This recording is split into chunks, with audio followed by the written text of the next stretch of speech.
था, लेकिन वो जंगल से होके जा रहा था और शाम का समय था। जंगल से जा रहा था और शाम का समय था। तो जब जाने लगा तो उसके मन में घबराहट इस बात की थी कि शाम हो गया है, अंधेरा हो जाएगा, मैं भटक जाऊंगा, करूं तो करूं क्या। बहुत परेशान। उसने ऊंचे पेड़ को देखा, बोला हे पेड़ मेरे लिए कुछ रास्ता बताओ। बोला देख मैं सबसे ऊंचा हूं, तुम मेरे छांव के पास आ जा, मेरी बात मान ले, मेरे सामने झुक जा, मैं तुझे इस जंगल से पार निकाल दूंगा। बोला ठीक है, हम तेरी बात मान जाएंगे, जैसा तू कहेगा वैसा ही करेंगे। और फिर हो गया, पेड़ तो वहीं रह गया, पेड़ हिला ही नहीं। फिर आगे बढ़ा, बहुत सारे जानवर थे, वो चलने वाले थे। अब वो कोई लड़ने वाला था, कोई मारने वाला था, हर तरह के। उसको बोला हे जानवरों मेरा रास्ता दिखाओ, तुम तो चलते हो, तुझे तो जंगल की समझ है, मुझे इस जंगल से निकालने का रास्ता दो। उन्होंने कहा ठीक है, मेरे पीछे पीछे आ जा, मैं तुझे बाहर निकालता हूं। और वो भी जंगल में घूमना शुरू कर दिया। वहां भी बेचारे थक गए, करे तो करे क्या। ना तो ये पेड़ सहायता करने को तैयार है जिसके पीछे पीछे चल, जिसके सामने झुका हूं, ना ये जानवर मेरा सहायता करने को तैयार है जिसके मैं पीछे पीछे चल रहा हूं। और अंधेरा भी धीरे धीरे बढ़ता जा रहा है, समस्या गंभीर होती जा रही है। कोई उस जंगल में उसका सहायता करने को तैयार नहीं। खाने के लिए जरूर जानवर सब तैयार हो रहे हैं, पेड़ उलझाने के लिए जरूर तैयार हो रहे हैं। जंगल में कांटेदार झाड़ियां होते हैं, बड़े पेड़ होते हैं, सब वो उन्हें दिक्कत कर रहा है, रोक रहा है, लेकिन निकलने का कोई रास्ता उसे नहीं।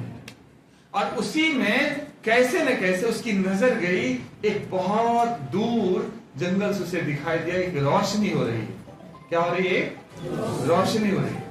जब उसने रोशनी को देखा तो उसके अंदर एक आशा जगी। आशा ये जगी कि ये रोशनी शायद ऐसी जगह है जहां कोई तो है। ये रोशनी क्या है? ऐसी जगह है जहां कोई तो है, शायद वहां इंसान हो, वहां तक पहुंचने के लिए रास्ता। और फिर वो उस तरफ चलना शुरू किया, उस रोशनी की तरफ। उसने किसी की नहीं सुना, न तो पेड़ की सुना, न झाड़ियों की सुना, न जानवरों की सुना। उसने उस रोशनी को देखा और रोशनी की तरफ चलना शुरू किया। लेकिन जब रोशनी की तरफ चलना शुरू किया तो परिस्थितियां अभी भी वैसे ही है।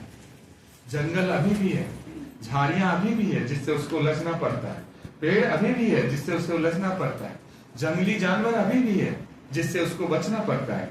और सबको होते होते उसने अपनी फोकस कहाँ रखा? उस ज्योति के ऊपर। और उस ज्योति की तरफ देखते देखते उस दुख से निकलते निकलते लास्ट में वहां पहुंच गया जहां कुछ लोग आनंद के साथ विश्राम कर रहे थे, जहां न तो पेड़ का डर था, न झाड़ी का खतरा था, न जंगली जानवरों का खतरा था। और जब वहां पहुंचा तो उसे बड़ी आनंद मिला, बड़ी शांति मिला। और वो भी उस दिन में क्या हो गए? मिल गए। मेरे प्रिय, ये घटना मैं आपको बता रहा हूं, ये संसार उसी झाड़ी में है, उसी जंगल है जिसमें हम तरह तरह के लोगों से सहायता मांगते फिरते हैं। जो खुद नहीं निकल पा रहे वो हमें क्या निकाल पाएंगे। लेकिन एक दूर में जो रोशनी चमक रहा है, जब हमारी फोकस उस रोशनी की तरफ होता है तो रोशनी हमें वहां से क्या कर देता है? सॉरी, यीशु वो संसार की ज्योति है जो हमें उस झाड़ियों से बाहर निकालने के लिए आया, उस अंधेरे से बाहर निकालने के लिए आया, उस परिस्थितियों से हमें बाहर निकालने के लिए आया। और यीशु ने पुकार कर कहा, जो मुझ पर विश्वास करता है वो मुझ पर नहीं, मेरे भेजने वाले पर विश्वास करता है। अगर हम यीशु पर विश्वास करते हैं तो यीशु पर नहीं बल्कि उसके भेजने वाले पर विश्वास करता है। जो मुझे देखता है वो मेरे भेजने वाले को देखता है। मैं जगत में ज्योति होकर आया हूं ताकि जो कोई मुझ पर विश्वास करे वो अंधेरे में ना रहे। वो इंसान उस जंगल से तब निकल पाया जब उसने बाहर एक रोशनी को देखा और उस रोशनी के पीछे चलना शुरू किया, और तब वो इंसान उस जंगल से बाहर निकल गया। वही ज्योति जो जगत में होकर आया वो हमारा प्रभु यीशु मसीह। प्रभु का वचन कहता है, मैं तुमसे सच सच कहता हूं, प्रभु का वचन कह रहा, मैं तुमसे सच सच कहता हूं कि जो मेरे भेजे हुए को ग्रहण करता है मुझे ग्रहण करता है, और जो मुझे ग्रहण करता है मेरे भेजने वाले को ग्रहण। ये एक चेन है। यीशु ने किसी को भेजा इस संसार में, अगर आपने उसको ग्रहण किया जिसे यीशु ने भेजा तो आपने यीशु को ग्रहण किया, और अगर आपने यीशु को ग्रहण किया तो जिसने यीशु को भेजा आपने उसे ग्रहण किया, अर्थात पवित्र परमेश्वर प्रभु यीशु मसीह के पिता, जो हमारे सबके पिता हैं, उसको हमने क्या किया? ग्रहण किया। ये एक चेन है। लेकिन संसार में वो पेड़ के समान लंबा होकर कहते हैं कि मैं डायरेक्ट उस रोशनी हूं, मैं खुद वो रोशनी हूं, मैं खुद वो आकाश को छूने वाला हूं। आप डायरेक्ट पिता के पास नहीं जा सकते। पिता के पास पहुंचने के लिए हमें पुत्र दिया गया है, और पुत्र के द्वारा ही हम पिता तक पहुंच सकते हैं, पुत्र के द्वारा ही। इसीलिए अगर हम पिता तक पहुंचना चाहते हैं हमें पुत्र पर विश्वास करना होगा। हालेलुया। हमें कहां विश्वास करना होगा? पुत्र पर, कि जीवते परमेश्वर का पुत्र तू है, तू ही जीवते परमेश्वर का मसीह है। हमें उस पर क्या करना होगा? विश्वास करना। आज जब हम यीशु पर विश्वास करते हैं तो हमारे लिए रास्ता खुलता है। आप अपने किसी भी तरह के कार्यकलाप से, किसी भी मेहनत से, और किसी भी बड़े से बड़े क्या बोलते हैं उसको, परिश्रम करके हम डायरेक्ट परमेश्वर के पास नहीं पहुंच सकते। ना तो हमारे धर्म के काम हमें परमेश्वर के पास पहुंचा सकता है। परमेश्वर का एक भक्त है जो कहता है कि हमारे धर्म के काम तो मैले चिथरे कपड़े के समान है। और जब हमारा धर्म के काम मैले चिथरे कपड़े के समान है तो फिर उसको पहन के उसके सामने खड़ा होने का कैसे हो सकता है? मैले चिथरे कपड़े तो हम घर में नहीं पहन सकते, फिर घर से बाहर कैसे पहन सकते? ये, और इसलिए परमेश्वर का वचन इस तरह से कहता है कि अगर हम परमेश्वर के पास पहुंचना चाहते तो हमारे लिए रास्ता क्या है? प्रभु यीशु मसीह। एक बार फिलिपुस ने प्रभु यीशु से पूछा, प्रभु काफी दिन हो गए आपके साथ रहते रहते, आपने कई बार कहा कि पिता को दिखा दूंगा, अब इतने दिन हो गए, पिताजी को एक बार दिखा दीजिए। याद है घटना? पिताजी को क्या करिए? दिखा दीजिए। प्रभु ने उसे कहा कि हे फिलिपुस, मैं इतने दिन से तुम्हारे साथ हूं और क्या तू मुझे नहीं जानता? क्या तुम मुझे सुनिए, मैं इतने दिन से तुम्हारे साथ हूं और आज तक मुझे नहीं जान पाए कि मैं कौन हूं? यही समझना है हमें। यीशु कौन है ये समझना है। प्रभु यीशु ने चेलों से पूछा, दुनिया वाले मुझे क्या कहते हैं? कोई कुछ, कोई कुछ, कोई कुछ। हम सब जानते हैं यीशु को दुनिया वाले क्या कहते हैं। फिर यीशु ने चेलों से पूछा, तुम मुझे क्या कहते हैं? वो अंतर्यामी प्रभु है, सबके मनों और दिलों के बातों को जांचने और जानने वाला है। फिर उसने अपने चेलों से यह सवाल क्यों किया कि तुम मुझे क्या कहते हो? ताकि जानो तो कि तू मुझे कैसे जानता है, कैसे पहचानता है? कि सिर्फ मैं चंगा करने वाला हूं, सिर्फ तुझे परेशानियों से निकालने वाला हूं, सिर्फ दुष्ट आत्माओं को भगाने वाला हूं, या इससे बढ़कर भी तुम्हारे लिए कुछ हूं? क्या हूं?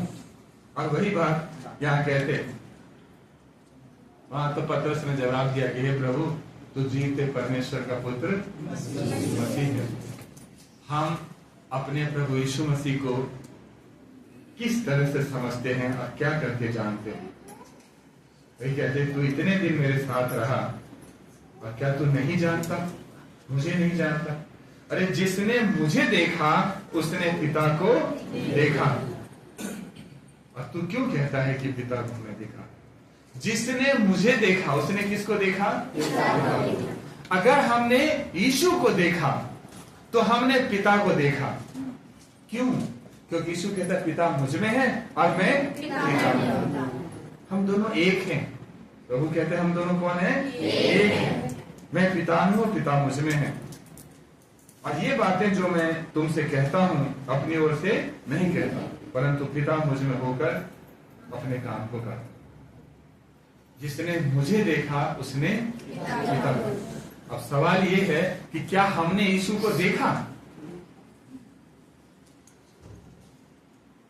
सोचेंगे जैसे आप मुझे देख रहे हैं वैसे यीशु को देखेंगे, या जैसे एक दूसरे को देख रहे हैं वैसे यीशु को देखेंगे। यीशु को देखना है तो उनके कामों को देखो। यीशु को देखना है तो अपने जीवन में देखो कि यीशु ने कैसे बड़े बड़े काम। अभी गवाहियां सुना है आपने, ऐसी ऐसी गवाहियां। यीशु तो मुर्दे तक को जिंदा करने वाले प्रभु हैं। जब हमारा अपना जब हमारा अपना साथ छोड़ देता है, जब हमारा अपना भी क्या करता है, साथ छोड़ देता है, जिस पर हमें सबसे ज्यादा भरोसा होता है, जब वो भी साथ छोड़ देता है, तो अभी यीशु हमें साथ नहीं छोड़ता। इसका वचन कहता है कि क्या हो सकता है कि कोई माँ अपने दूध पिलाते बच्चे को भूल जाए, या क्या हो सकता है कि जिस माँ ने बच्चे को जन्म दिया वो उस पर दया ना करे? फिर भी प्रभु कहता है कि हाँ, हो सकता है कि माँ अपने दूध पिलाते हुए बच्चे को भूल जाए, या जिस माँ ने बच्चे को जन्म दिया उस पर दया ना करे, लेकिन मैं तुझे भूल जाऊं ये कदापि नहीं हो सकता। मैं तुझे नहीं भूल सकता। ये है वो यीशु, ये वो यीशु है जो मां के, बाप के, सबके प्रेम से बढ़कर कहीं हमसे प्रेम करने वाला प्रभु है। उसके प्रति हम कितना वफादार हैं, हम उसको कितना समझ पा रहे हैं। प्रभु के पास आना होता तो रिश्तेदारों के पास भाग जाता, फिर भी कहता यीशु से बहुत प्रेम करते हैं। यही प्रेम प्रभु ने तो नहीं सोचा। तो हमें प्रभु को किस रीति से प्रेम करना है, हमें देखना है। और इसीलिए हमें रोशनी की जरूरत है। हमें किसकी जरूरत है? रोशनी। मैं बराबर कहता हूं, अंधेरे में सब कपड़े का कलर एक जैसा दिखता है। अंधेरे में लाठी भी सांप दिखता है, सांप भी लाठी दिखता है, रस्सी भी मिल जाए तो भी सांप दिखता है। अंधेरे में क्या सच्चाई है पता नहीं चलेगा, और इसलिए सच्चाई में वो है क्या, वो ओरिजिनल में क्या है, इसको जानने के लिए हमें क्या चाहिए? रोशनी चाहिए, लाइट चाहिए। और इसीलिए यीशु इस संसार में आया। सब एक नहीं है, जो एक है वो सबसे अलग है। वो एक जो है वो सबसे और उस एक को जानना है जिसने सबको पैदा किया, सबको जन्म दिया, सबको अपने स्वरूप, अपनी समानता में बनाया। अगर सब एक ही रहता तो सब एक ही जैसा रहता, नहीं है ना? इसलिए हमें जाना। प्रभु का वचन कहता है, यीशु ने फिर लोगों से कहा कि जगत की ज्योति मैं हूं, जगत की ज्योति मैं हूं। जो मेरे पीछे बोलेगा वो अंधकार में नहीं चलेगा। हालेलुया। जो यीशु के पीछे चलेगा अंधकार में नहीं चलेगा। जब तक वो इंसान जंगल में पेड़ों पे भरोसा रखा, जानवरों पर भरोसा रखा कि शायद कोई मुझे जंगल से निकाल दे, तब तक वो जंगल में गोल गोल घूमता रहा। लेकिन जैसे ही दूर रोशनी उसे दिखाई दिया, वो रोशनी के पीछे चलना शुरू किया और जंगल से बाहर निकल गया। हमें पाप से निकलना है, हमें श्राप से निकलना है, हमें बंधनों से निकलना है, हमें दुख तकलीफ से निकलना है। तो हमें उस जगत की ज्योति प्रभु यीशु मसीह के पीछे चलना होगा, उसके तरफ देखना होगा, ताकि वो हमें क्या करे? निकाल ले। और जो उसके पीछे चलेगा फिर अंधेरे में नहीं जाएगा, वरन जीवन की ज्योति पाएगा। अंधेरे से तो निकलेगा ही निकलेगा, और क्या पाएगा? जीवन की ज्योति। जब मैं प्रभु को नहीं जानता था, मैं अपनी बात बता रहा हूं, जब मैं प्रभु को नहीं जानता था, लोग मुझे जहां कहते थे फलाने जगह चले जाओ तुम्हारा काम हो जाएगा, फलाने जगह चले जाओ तुम्हारा काम हो जाएगा, ऐसे चले जाओ तुम्हारा काम हो जाएगा, वैसे चले जाओ तुम्हारा काम हो जाएगा, और हम चले जाते थे बिना किसी से पूछे हुए। डूबते को तो तिनका का सहारा होता है। हमारी तो पूरी नैया ही डूब गई थी। हमें तो कोई चाहिए जो निकाल ले। अब कोई कह दे फलाने जगह चले जाओ, अब कोई कह दे फलाने जगह चले जाओ, क्योंकि प्रभु यीशु मसीह ने इस आंख में रोशनी दे दिया है कि बेटा तेरा रास्ता किधर है, तुझे जाना किधर को है ना? और वो तब आया जब हमने यीशु को जाना, यीशु को पहचाना, हमें ये जानने की जरूरत है कि यीशु कौन है। फिलिपुस को तो पूछा प्रभु ने, तू आज तक नहीं समझा कि मैं कौन हूं? तू आज तक ना समझ है? कहीं ऐसा नहीं कि हम भी आज तक ना समझ है, सालों साल हो गए और यीशु को आज तक पहचान ही नहीं पाए कि यीशु है कौन? मेरे प्रिय, जरूरी है कि हम यीशु को, जो जगत की ज्योति है, जिसके पीछे चलने से आप अंधेरे से निकल जाएंगे, जिसके पीछे चलने से आप जीवन की ज्योति पाएंगे, उस यीशु को हमें सही रीति से समझने की जरूरत है। सही रीति से समझने की। यीशु हमें बचाने के लिए आए संसार में, हमें दोषी ठहराने के लिए नहीं आए। हमें किस लिए आए हो? बचाने के लिए आए। अगर देखेंगे इस तरह से लिखा है 47 में कि यदि कोई मेरी बातें सुनकर ना माने तो मैं उसे दोषी नहीं ठहरा। कितनी बड़ी बात प्रभु करता है। प्रभु कहता है कि मैंने लोगों को बोला मन फिराओ, और भी बहुत सारी बातें, और अगर लोग उसे नहीं मानेगा तो भी मैं लोगों को दोषी नहीं ठहराऊंगा। एक जगह प्रभु ने कहा कि मेरा जगत में आना और जगत के लोगों के दोषी ठहराने के लिए काफी है। प्रभु ने आपको बोला मन फिराओ, आपने मन फिराया तो ठीक, नहीं फिराया तो वही वचन दोषी ठहरा देगा। इसलिए प्रभु कहता है कि मैं किसी को दोषी ठहराने नहीं आया, क्योंकि मैं जगत को दोषी ठहराने के लिए नहीं, वरन जगत का उद्धार करने के लिए आया हूं। हालेलुया। इसलिए आया हूं। संत पौलुस का नाम जानते हैं? प्रभु के एक प्रियजन अस्तिफनुस को पत्थर से मारा जा रहा था, और पौलुस जो उस टाइम शाऊल कहलाता था, वो उस मौत में शामिल था। और जब फिर कहीं जा रहा था कलीसिया को सताने, तो प्रभु ने उसे धर दबोचा, बेटा बहुत हो गया, तेरा पाप का भरा बढ़ गया, अब यहां से तू रिटर्न हो जा, रिटर्न हो जा। जब उसको इस बात का एहसास हुआ कि मैं सबसे बड़ा पापी हूं और अपना जीवन प्रभु को दिया, पढ़ लीजिए बाइबल, कहीं भी प्रभु यीशु मसीह ने उसे दोषी नहीं ठहराया। यहां तक कि जब प्रभु यीशु ने हनन्याह को कहा कि हे हनन्याह, तू जा, जो गली सीधी कहलाती है उसमें शाऊल नाम का एक बंदा है, उसके लिए तू प्रार्थना करना। मतलब प्रभु तो उसी की बात करता है जो तुम्हारे लोगों को मारता पीटता है, जो तुम्हारे लोगों को सताता है। प्रभु ने बोला वो मेरा चुना हुआ पात्र है। हालेलुया। मेरा चुना हुआ पात्र है। बेशक उसने गलती करा, बेशक उसने बहुत बड़े क्राइम किए, लेकिन मैं उसको दोषी नहीं ठहराता। उसके अच्छे बातों को हम अच्छाई के लिए लगा देते हैं। और हम में से हम सब जानते हैं कि मसीह में आने से पहले हमारा जीवन कैसा था, लेकिन प्रभु ने आज हमारी बुराइयों पर ध्यान नहीं दिया, हमारे पापों पर ध्यान नहीं दिया। उस सब को प्रभु ने अपने पीठ पीछे फेंक दिया, हमारी अच्छाइयों पर ध्यान दिया और हमें अच्छा बनाया। हमें क्या बनाए? अच्छा बनाए। यूहन्ना सुसमाचार 3 अध्याय में 17-18 पद में लिखा है कि परमेश्वर ने अपने पुत्र को जगत में इसलिए नहीं भेजा कि जगत पर दंड की आज्ञा दे, परंतु इसलिए कि जगत उसके द्वारा उद्धार को प्राप्त करे। परमेश्वर को पता है कि जगत पर दंड देने वाले तो बहुत प्रभु हैं, बहुत ईश्वर हैं संसार में जो जगत को दंडित करने के लिए बैठे हैं कि तुमने ये पाप किया तुझे ये सजा मिलेगी, तुमने ये किया तुझे ये सजा मिलेगी। सिर्फ परमेश्वर का इकलौता पुत्र प्रभु यीशु मसीह संसार में आया, जो पापियों को ढूंढने के लिए आया कि पाप से फिर जाए और उद्धार को प्राप्त करे।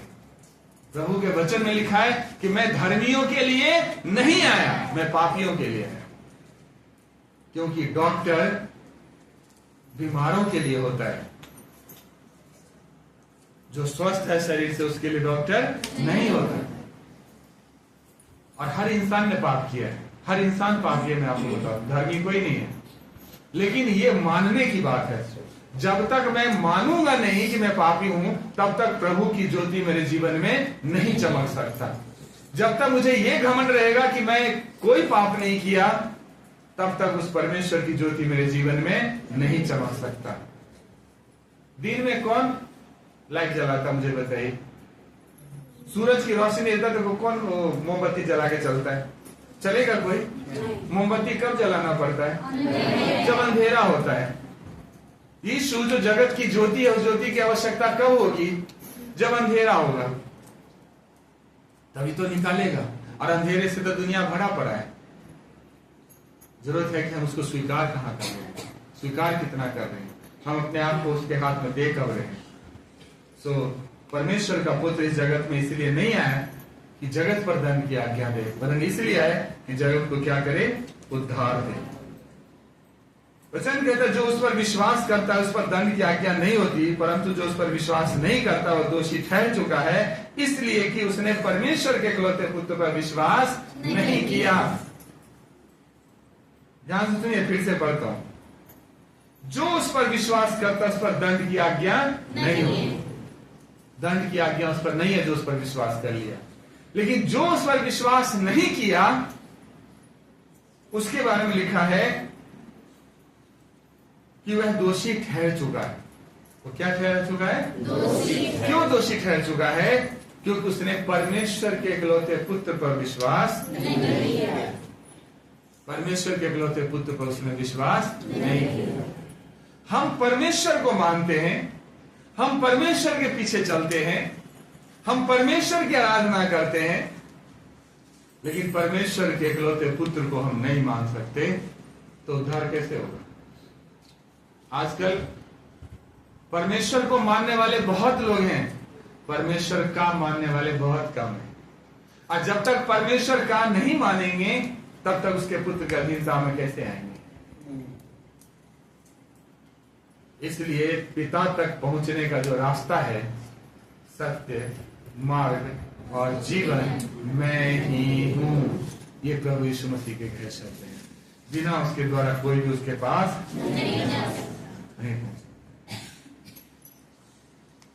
नहीं पहुंच सकता। तो जो मुझे तुच्छ जानता है और मेरी बातें ग्रहण नहीं करता उसको दोषी ठहराने वाला तो एक है, अर्थात जो वचन मैंने कहा वही पिछले दिनों में उसे दोषी ठहराएगा। जो वचन मैंने कहा, वो वचन जो आदि से है, लिखा है आदि में वचन था, वचन परमेश्वर था, वचन परमेश्वर के साथ था, और वही वचन देहधारी हुआ। हालेलुया। वही वचन क्या हुआ? देहधारी हुआ। और वही वचन दोषी ठहराएगा, क्योंकि तुमने परमेश्वर के इकलौते पुत्र पर विश्वास नहीं किया। तो वचन कहता है जो तुम्हारी सुनता है वो मेरी सुनता है, और जो तुझे तुच्छ जानता है वो मुझे तुच्छ जानता है, और जो मुझे तुच्छ जानता है वो मेरे भेजने वाले को तुच्छ जानता है। जो हमारी सुनता है वो किसकी सुनता है? यीशु की सुनता है। और जो यीशु की सुनता है वो किसकी सुनता है? परमेश्वर की सुनता है। इसके जस्ट उल्टा, जो मेरी नहीं सुनता या मुझे तुच्छ जानता है वो किसको तुच्छ जानता है? प्रभु यीशु मसीह को। और जो प्रभु यीशु मसीह को तुच्छ जानता है वो किसको तुच्छ? परमेश्वर को तुच्छ जानता है। मेरे प्रिय, इस संसार में हम बहुत कुछ कर सकते हैं ताकत से। एक सिकंदर था, विश्व विजय का सपना लेके चला, और बहुत कम एज में विश्व विजय के नाम से घोषित भी हो गया कि ये विश्व विजय है, घोषणा भी कर दिया। लेकिन पता है एक समय आया जब वो मर गया। हर मनुष्य को जैसे जीवन दिया गया है वैसे ही मृत्यु भी एक दिन मिलेगा, और उसके बाद परमेश्वर के सामने खड़ा होना कि हमने तुझे मनुष्य बना के संसार में भेजा, तुम जानवर कैसे बन गए? हमने तेरे अंदर अपने प्रेम को उड़ेला, तुम खूंखार कैसे बन गए? तब हमारी यहां की ताकत वहां काम नहीं आएगी, यहां की बुद्धि वहां काम नहीं आएगी। इसलिए वचन में लिखा है कि जैसे मनुष्य के लिए एक बार मरना और उसके बाद न्याय का होना नियुक्त है, मनुष्य के लिए एक बार मरना और फिर न्याय का होना। हर इंसान को न्याय से गुजरना पड़ेगा, आदम से लेकर और उस दिन तक जितनी न्याय का सिंहासन लगेगा, उस दिन तक जितने मनुष्य जन्मे सबको न्याय सिंहासन से गुजरना पड़ेगा। और न्याय सिंहासन की जो मैं तुझे भेजा संसार में जो काम करने के लिए, उसमें तुमने क्या किया, उस सब का एक का हिसाब। एक भजन हम गाते हैं, खुल जाएगी किताबें जब भी हिसाब होगा, इंसाफ का तराजू सबके लिए खुलेगा। और अगर इंसाफ होगा, न्याय होगा, तो अच्छा है कि हम अभी से सुधर जाएं। ये जो सोचेंगे देख लेंगे उस टाइम, मनुष्य में तो इतनी हैसियत नहीं है कि परमेश्वर के सामने खड़े होकर कह सके मैं देख लें। इसलिए हमें मन फिराना है, परमेश्वर के बताए हुए रास्ते पर चलना है, बुराइयों को छोड़ना है, पाप को छोड़ना है। और जैसा परमेश्वर का वचन कहता है अधीनता के लिए, उस अधीनता में होकर के हमें प्रभु की तरफ तेजी से बढ़ना है, तेजी से बढ़ना है। वैसे ही मसीह भी बहुतों के पापों को उठा लेने के लिए एक बार बलिदान हुआ, और जो लोग उसकी बात जोड़ते हैं उनके उद्धार के लिए दूसरी बार बिना पाप के दिखाई देगा। जैसे मनुष्य का एक बार मरना और फिर न्याय के सिंहासन के सामने खड़ा होना है, वैसे ही प्रभु यीशु मसीह का एक बार मरना है ना, और फिर मरे हुए में से जी उठना, वो बलिदान जो एक ही बार होगा, बार बार यीशु मसीह क्रूस पर नहीं चढ़ेंगे। और उसी के द्वारा, उसी पर विश्वास लाने के द्वारा छुटकारा, उसी पर विश्वास लाने के द्वारा। परमेश्वर का वचन कहता है, क्योंकि मैंने अपनी ओर से बातें नहीं की, परंतु पिता जिसने मुझे भेजा है उसी ने मुझे आज्ञा दी है कि क्या क्या कहूं और क्या क्या बोलूं।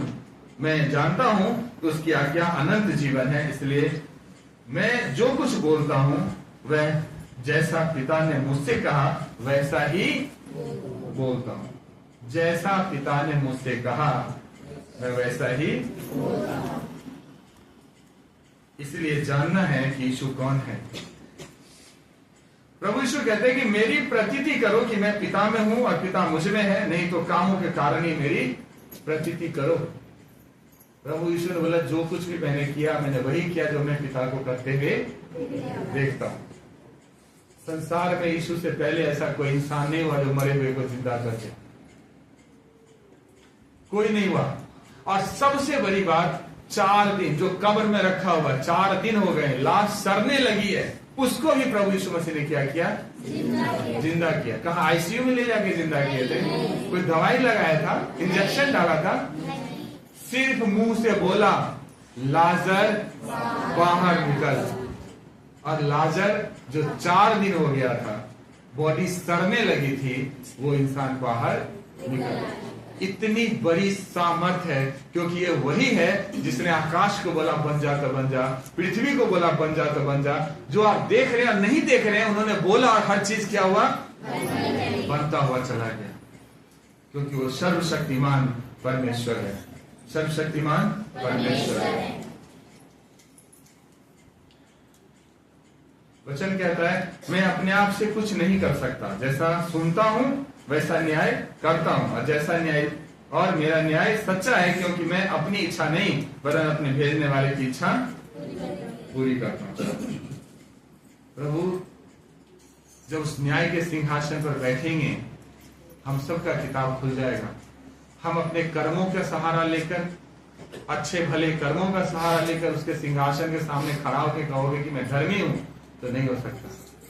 इसलिए जरूरी है कि हम उस ईश्वर के सामने घुटना टेके, जिसने हमारे और आपके लिए एक महान बलिदान किया और अपने इकलौते पुत्र को दिया, ताकि जो कोई इस पर विश्वास करे वो नाश न हो वरन अनंत जीवन को प्राप्त। परमेश्वर का वचन कहता है मैं तुमसे सच सच कहता हूं कि जो मेरा वचन सुनकर मेरे भेजने वाले की प्रतीति करता है, अनंत जीवन उसका है। हालेलुया। कोई मेहनत नहीं, कोई कठिन परिश्रम करने की जरूरत नहीं, परिवार छोड़ के जाने की जरूरत नहीं, कहीं दूर जाने की जरूरत नहीं। परमेश्वर का वचन कहता है जो मेरा वचन सुनकर मेरे भेजने वाले की प्रतीति करता है। अनंत जीवन उसका है, और उस पर दंड की आज्ञा नहीं होती, वरन वह मृत्यु से पार होकर जीवन में प्रवेश कर चुका है। यही रहते हुए वो जीवन में प्रवेश कर चुका है। सिर्फ जरूरी इतना है कि हम यीशु पर भरोसा रखें, उसके द्वारा कहे हुए शब्दों पर भरोसा रखें और अपने जीवन को उस वचन के अनुसार से क्या करें, ठीक करें, ताकि हमारा